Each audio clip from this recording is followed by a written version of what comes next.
হাওড়ায় প্রসূনকে নিয়ে ক্ষুব্ধ মমতার ভাই নির্দল হয়ে দাঁড়াবেন, তবে বিজেপিতে চলে যাবার প্রশ্ন নেই বললেন বামুন বন্দ্যোপাধ্যায়। তবে দলের প্রার্থী তালিকা দেখে অভিমান হয়েছে তার, কারণ সেখানে প্রার্থী করা হয়েছে প্রসূন বন্দ্যোপাধ্যায়কে। বিজেপিতে গিয়ে আবার তৃণমূলে ফেরত এসেছিলেন বিপ্লব মিত্র। আজ সাত সকালে নিজের কেন্দ্রে চলে এলেন তৃণমূল প্রার্থী বিপ্লব মিত্র। তার লড়াই বিজেপির রাজ্য সভাপতি সুকান্ত মজুমদারের সঙ্গে। স্টেশনে তার জন্য অপেক্ষা করেছিলেন তৃণমূল কর্মী সমর্থকেরা। ঢাকঢোল বাজিয়ে বিপ্লবকে বাড়ি পর্যন্ত নিয়ে যাওয়া হয়। পরিযায়ী শ্রমিকদের জন্য ভিন্ন স্বাস্থ্যসাথী কার্ড চালু করল রাজ্য সরকার। ভাওতা বলে কটাক্ষ বিজেপির। পরিযায়ী শ্রমিক কল্যাণ পর্ষদের চেয়ারপারসন সামিরুল ইসলাম জানান, ভিন্ন রাজ্যে যারা যান তাদের মধ্যে 22 লক্ষের নাম নথিভুক্ত হয়েছে, বাকিদের নাম নথিভুক্ত করানোর কাজ চলছে।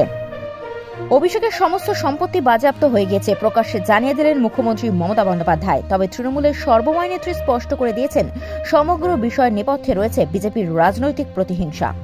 আমাদের বাঁচান লকেটের বিরুদ্ধে ফের পোস্টার হুগলিতে। পোস্টারের নিচে লেখা রয়েছে বিজেপি মণ্ডল সভাপতি, তবে এটিকে সম্পূর্ণ চক্রান্ত হিসেবেই দেখছেন স্থানীয় বিজেপি নেতৃত্ব। ভাই বাবুনের সঙ্গে সব সম্পর্ক শেষ, লোভীদের পছন্দ করি না, স্পষ্ট জানিয়ে দিলেন তৃণমূল নেত্রী মমতা বন্দ্যোপাধ্যায়।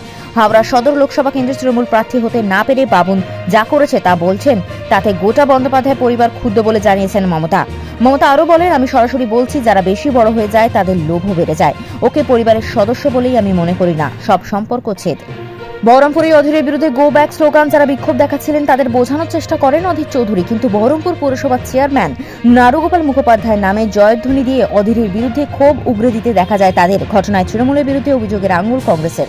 আসানসোল থেকেই ভোটে লড়ছেন পবন সিং। সোশ্যাল মিডিয়ায় জানালেন সে কথা, 1 সপ্তাহের মধ্যেই ইউটার্ন। অর্জুন এখনো বিজেপির সাংসদ, কোথায় দাঁড়াবে ওর ব্যাপার বললেন মমতা বন্দ্যোপাধ্যায়। সাংবাদিক বৈঠকে সাফ জানিয়ে দিলেন, অর্জুন এখনো বিজেপির সাংসদ ও কোথায় দাঁড়াবে ওর ব্যাপার। পার্থ ভৌমিক আমাদের প্রার্থী। বৃহস্পতিবারই শহরে কেকেআরের স্বদেশী ক্রিকেটাররা সব ঠিক থাকলে 15ই মার্চ থেকে তাদের অনুশীলন শুরু হয়ে যাবে।